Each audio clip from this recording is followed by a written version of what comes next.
DPR baru, saya pernah membaca di media, pernyataan Menteri Luar Negeri Indonesia, yang berkomentar bahwa saat ini kebijakan kita menunggu kebijakan Amerika, setelah pelantikan Trump pada 20 Januari 2017 lalu, bagi banyak orang, mungkin tulisan di media ini biasa saja. Sekadar informasi, namun, bagi orang seperti saya, pernyataan itu bisa membuat pikiran saya langsung ke berbagai gambaran-gambaran buruk, pastinya, dan seringnya hal seperti itu membuat saya naik pitam.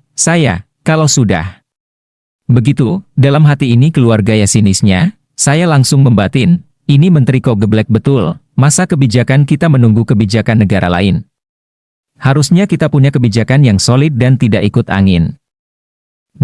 Nation interest untuk kebijakan luar negeri Indonesia ya harus dibuat, tidak peduli apapun keadaannya dan siapapun presiden negara lain baik itu negara tetangga maupun negara adidaya. Lah, kalau menunggu, kayak nggak punya analisis dan data saja, mau melangkah apa, Amerika sudah bisa ditebak, mau jalan kemana. Kebijakan luar negerinya Cina juga bisa kebaca, nggak usah menunggu, apa nggak sampai, ya.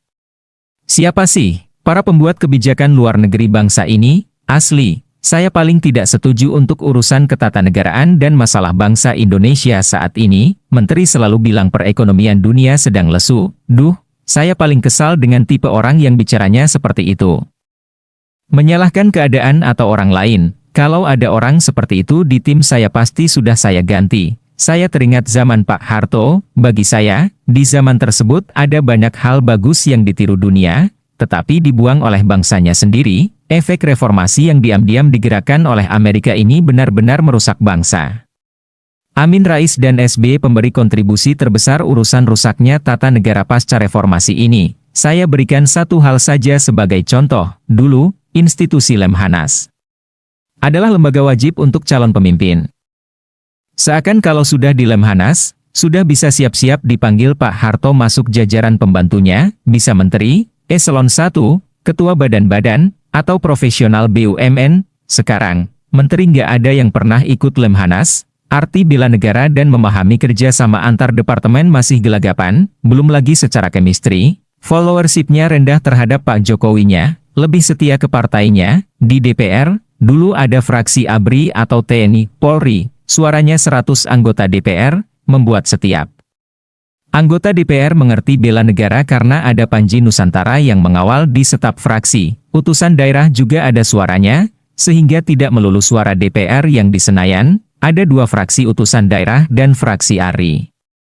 Setelah UUD 1945 diubah menjadi UUD 2002, digerakkan oleh SBY sang mantan baperan yang dijanjikan berkuasa 2004. Ya dia mainlah, walau DPR jadi lemah dan TNI Polri tak bersuara, dia anteng-anteng saja. 10 tahun menjabat sebagai presiden dan mengumpulkan banyak lagu, duit.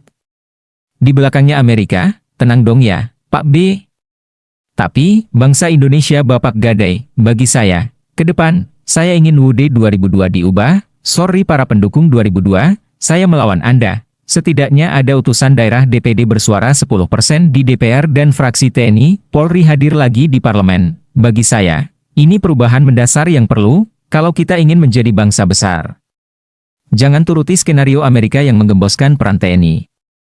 Polisi dan utusan daerah keluar dari parlemen, kembalikan lagi mereka, beri porsi lagi. Saya harap dengan tulisan ini, para relawan cyber berkenan untuk membuat meme, tulisan, atau gambar apapun, dan viralkan agar TNI, Polri kembali ke Senayan, kembali masuk parlemen.